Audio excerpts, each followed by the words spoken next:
Well, sketching that video that I just completed about the new life as a chairborne airborne, I thought about the fact that I don't think I ever pulled KP duty again, either the rest of that first Army hitch or when I was back in the Army when I was recalled.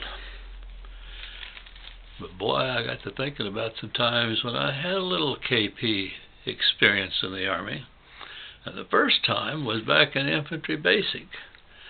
I don't know how many of us ever called in to KP duty per day, but my gosh, the day that I remember seemed to me like there was at least 10 or 12 of us on KP duty, and 4 or 5 of us were sent into the back area, given a big old pot, a 50-pound sack of potatoes, and a paring knife.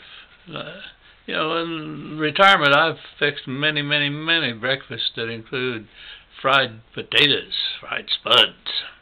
And I have peeled those potatoes and I've sliced them, but I peeled them with one of those things that's got a handle. I should have brought one in here. And a swivel blade. You turn that potato in your hand and you can just peel a potato in almost nothing flat. Boy, contrast that, and totally unexperienced at the time in peeling potatoes, with a paring knife, and you peel and you turn and you peel. My God, I don't know, they must have had us reported at about 3:30 in the morning. It seemed like we were peeling potatoes from the middle of the night to the middle of the morning. There is no end to a sack of 50 pounds. And I don't suppose I ever got to the end of the 50 pounds, but with 4 or 5 of us peeling, finally they did say, "That's enough potatoes, fellows. Now go do something else." I think they had us set tables up and wipe them off and all that sort of thing. Oh, I hated that potato peeling. The other time wasn't really officially KP duty. It was when I was in that holding company between after infantry basic graduation and before we were assigned to that Company K, Sergeant Craig Company for jump school.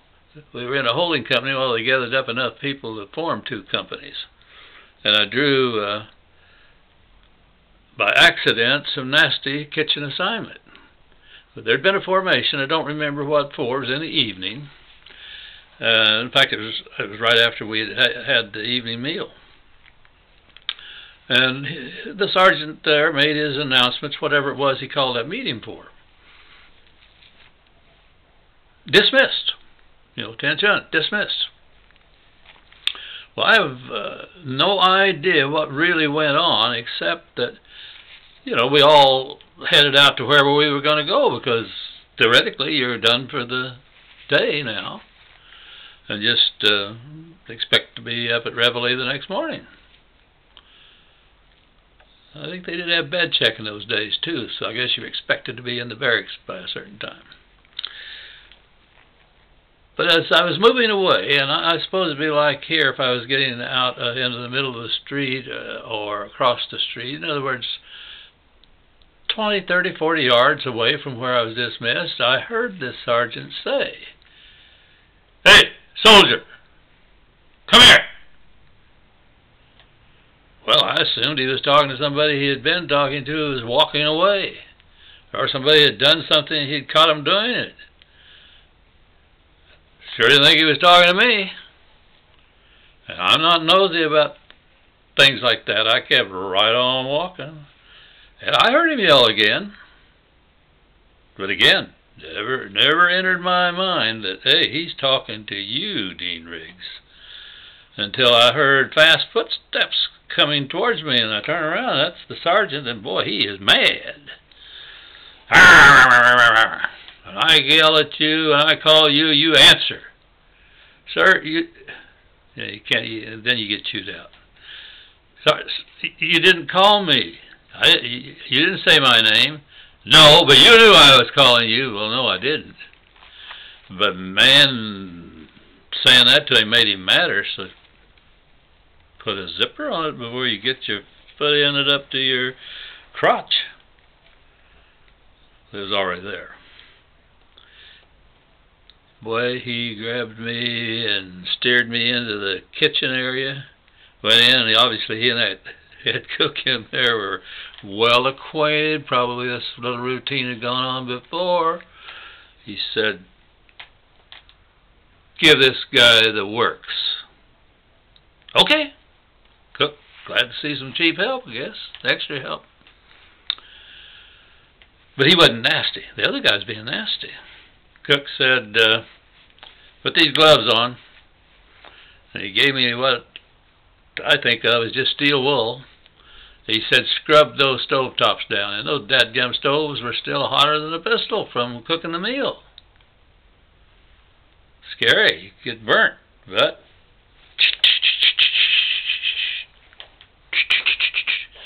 well, you think you got them gleaming, you've got the job done.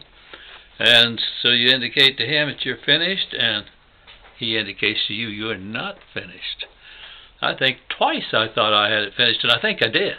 But I think he was meeting his commitment to the sergeant to give him the works.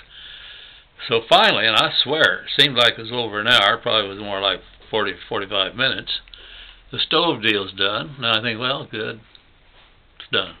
I'm out of here. Now he gives me a pail and a wrench, and he says, "Take those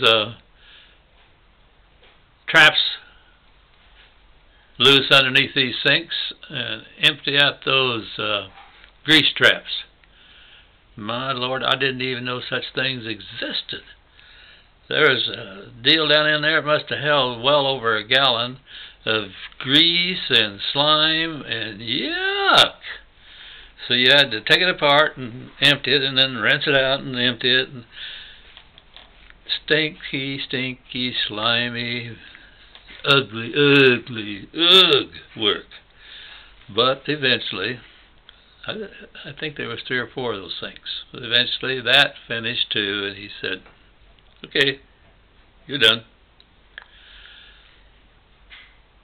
Wouldn't want to ever do that job again. I'd hope to tell you I never got into that kind of trouble again. Can't tell you I never got in that kind of trouble again. But had I gotten that kind of trouble, I would hope I wouldn't have gotten those 2 particular assignments. There can be some stinky things to do around a kitchen.